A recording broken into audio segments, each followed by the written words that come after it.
সমাজ পরিচং ব্রাহ্মণপাড়ার গণমানুষের নেতা আমাদের জসিম সাহেব বক্তব্য দিব, মানুষ চলে যায় কিন্তু হাজী মোহাম্মদ জসিম ভাইকে কথা বলার জন্য অনুরোধ করছি।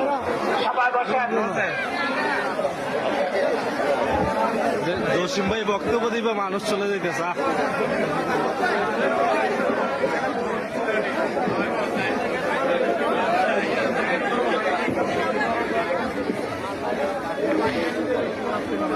বিসমিল্লাহির রহমানির রহিম।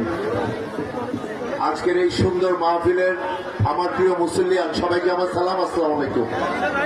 আজকে অনেক খুশি, একটা সুন্দর মাহফিল এই অ্যারেঞ্জমেন্ট যারা করেছেন আমরা অত্যন্ত আনন্দিত।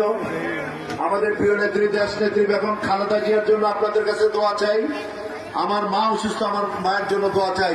আর আমরা যাতে সবাই মিলে মিশে ঐক্যবদ্ধভাবে আমরা শান্তিতে থাকতে চাই, সবাই আমার জন্য দোয়া করবেন। আসসালামু আলাইকুম সবাই।